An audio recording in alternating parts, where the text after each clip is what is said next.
1 Newton में कितने dine होते हैं, 1 जूल में कितने अर्ग होते हैं, एक क्वेश्चन के रूप में भी इसे हमें तैयार करना है। तो देखिए, बल के एसआई मात्रक न्यूटन को सीजीएस मात्रक डाइन में बदलना, बहुत सरल टेक्निक से बताऊंगा, आपको यूट्यूब पे कहीं नहीं मिलेगी। तो बल के एसआई मात्रक न्यूटन को सीजीएस मात्रक डाइन में बदलना, तो मात्रकों को बदलना। अब देखिए, एसआई मात्रक न्यूटन है, सीजीएस मात्रक डाइन है और आपको चेंज करना है। तो आप याद रखना, ये विमा का उपयोग है। तो सबसे पहले आपको बल की विमा लिखना पड़ेगी या विमी सूत्र लिखना पड़ेगा, mlt-2। अब अगर आप उसका एसआई मात्रक न्यूटन ले रहे हैं तो ये mlt-2, देखिए ये विमी सूत्र है, इससे मात्रक लिख लीजिएगा आप इसके। कैसे, देखिए आप, ये देखिए बल का एसआई मात्रक क्या है, न्यूटन है। अब mlt-2 को आप कन्वर्ट कर लीजिए मात्रकों के अंदर।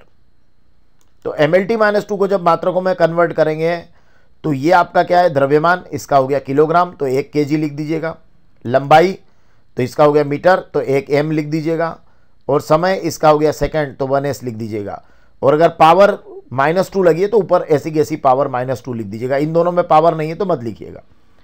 तो समझ में आया आपको कि एसआई मात्रक मतलब ये mks का ही बढ़ा हुआ रूप होता है। तो mks में लिखना है तो देखिए, ये द्रव्यमान का किलोग्राम, लंबाई का मीटर, समय का सेकंड। जो पावर लगी यहाँ पर 1 है तो नहीं लिखना है, यहाँ पर -2 लिख दिया। अब इसको किस में कन्वर्ट करना है, तो आपको करना है सीजीएस मात्रक में कन्वर्ट, मतलब डाइन में लाना है इसको। सीजीएस मतलब सेंटीमीटर ग्राम सेकंड, ठीक है। ये तो mks का बढ़ा हुआ रूप है, मीटर किलोग्राम सेकंड, तो आपने लिख दिया है मीटर किलोग्राम सेकंड। अब सीजीएस में बदलना है तो सेंटीमीटर ग्राम सेकंड, मतलब किलोग्राम को ग्राम में बदलना है, मीटर को सेंटीमीटर में, सेकंड तो ऐसा कैसा रहेगा। तो किलोग्राम को ग्राम में कन्वर्ट कीजिए। तो इधर आप 1 न्यूटन चलने दीजिएगा, किलोग्राम को ग्राम में कन्वर्ट कर दीजिए तो 1000 ग्राम हो गया। मीटर को सेंटीमीटर में कन्वर्ट कर दीजिए, 100 सेंटीमीटर हो गया। क्लियर है, देखिए ग्राम, किलोग्राम को ग्राम में 1000 ग्राम, मीटर को सेंटीमीटर में 100 सेंटीमीटर, और ये सेकंड ऐसा कैसा। अब 10 की घात 3 और 10 की घात 2, ये बन जाएगा 10 की घात 5। तो इसको आप आगे लिख लीजिएगा, ये 10 की घात 5 हो गया। अब जो बचा है वो ऐसा कैसा लिख दीजिए, 1 ग्राम 1 सेंटीमीटर 1 सेकंड की पावर -2, और ग्राम सेंटीमीटर सेकंड, ये आपका सीजीएस बन जाएगा। और उसका मात्रक कौन है, डाइन है। तो ऐसा कैसा, देखिए जैसे कि आपने किलोग्राम मीटर सेकंड के लिए न्यूटन लिखा था, ग्राम सेंटीमीटर सेकंड के लिए ऐसा कैसा यहाँ डाइन लिख दीजिए। तो 1 न्यूटन में हो जाएगा आपका 10 की घात 5 डाइन। इस तरीके से आप बल के एसआई मात्रक न्यूटन को सीजीएस मात्रक डाइन में बदल पाएंगे कि 1 न्यूटन में 10 की घात 5 डाइन होते हैं। ऑब्जेक्टिव के लिए भी इंपॉर्टेंट है, और इस तरह का क्वेश्चन 3 या 4 नंबर में भी एग्जाम में पूछा जा सकता है, 2 नंबर में भी आ सकता है। अब हम देखने जा रहे हैं कि कार्य के एसआई मात्रक जूल को सीजीएस मात्रक अर्ग में कैसे बदलेंगे। कार्य के एसआई मात्रक जूल को सीजीएस मात्रक अर्ग में बदलना,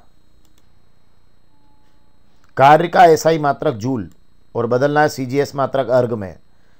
विमा की विधि से होगा। कार्य का विमी सूत्र लिखिए, तो कार्य का विमी सूत्र हो गया ml²t-2। ये आपने कार्य का विमी सूत्र लिख दिया। अब आपको क्या करना है, एसआई मात्रक लेना है, तो इसके एसआई मात्रक लिखिए, ठीक है।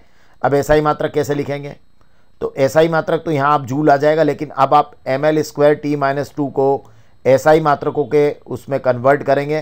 तो ये आपका है m द्रव्यमान, तो इसका हो जाएगा किलोग्राम, l आपकी लंबाई है, इसका हो जाएगा मीटर, और समय का सेकंड। पावर ऐसी कैसी चलने दीजिएगा।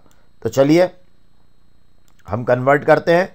तो एसआई मात्रक, तो ये आपका जूल हो गया, एसआई मात्रक जूल, द्रव्यमान का किलोग्राम, लंबाई का मीटर, समय का सेकंड। जो पावर लगी है उसको ऐसे कैसे लगा दीजिएगा आप। जैसे यहाँ पे l² लिखा है तो l की पावर, मतलब यहाँ पर 1 मीटर लिखकर लंबाई के लिए, और उसकी पावर 2 कर दीजिएगा। अब आपको कुछ नहीं करना है, चूंकि आपको सीजीएस मात्रक में कन्वर्ट करना, और एसआई मात्रक क्या है, mks का ही बड़ा हुआ रूप होता है। तो mks में आपने इसको देख लिया कि mks का मतलब क्या है कि लंबाई का मीटर हो गया, द्रव्यमान का किलोग्राम हो गया, और समय का सेकंड, तो ये mks हो गया। अब आपको सीजीएस में कन्वर्ट करना है, तो मतलब क्या होगा, लंबाई जाएगी सेंटीमीटर में, द्रव्यमान जाएगा ग्राम में, और समय तो सेकंड में ही रहेगा। तो केवल ये 2 ही कन्वर्ट करना है, तीसरे पे हाथ भी नहीं लगाना है। तो ये मीटर का सेंटीमीटर होगा और किलोग्राम का ग्राम होगा। तो अब जितने जितने होते हैं आप लिख दीजिए कि 1 किलोग्राम में कितने ग्राम होते हैं वो आपको लिखना है। तो 1 किलोग्राम में आपके 1000 ग्राम हो गए, 1 मीटर में 100 सेंटीमीटर। लेकिन ये पावर ऐसी कैसी लिखते चलिएगा, तो पावर 2 है या पावर -2, हालांकि इसका कोई यूज नहीं है, इसको आखिरी तक आपको ऐसा कैसा ही चलाना है। अब आप देखिए 3 तो जीरो यहाँ है और ये 100 की पावर 2 है, तो 2 जीरो का ये स्क्वायर है, तो ये 4 जीरो बन जाएगा। तो 4 जीरो और 3 जीरो 7 जीरो। देखिए फिर से देखिए 3 जीरो और 2 जीरो की पावर 2 है, तो ये हो गई 4 जीरो। तो 3 जीरो और 4 जीरो 7 जीरो, मतलब 10 टू द पावर क्या बन जाएगा, ये 7 बन जाएगा। देखिए ये 10 टू द पावर 7, 1 2 3 और ये 2 जीरो का स्क्वायर मतलब 100 का स्क्वायर है, तो ये आपकी 4 जीरो यहाँ से इकट्ठी हुई, तो 10 की घात 7 हो गया, 10 टू द पावर 7। अब देखिए ये 1 ग्राम 1 सेंटीमीटर स्क्वायर और 1 सेकंड की पावर -2, ये ऐसा कैसा छूट गया। अब देखिए यहाँ ये MKS में था, यहाँ ये CGS में आ गया। तो MKS में था तो आप जूल लिखते थे, CGS है तो आपको अर्ग लिखना है, तो 1 जूल में हो जाएगा आपका 10 की घात 7 अर्ग। तो इस तरीके से आप जो SI मात्रक है उसको CGS मात्रक में बदल सकते हैं।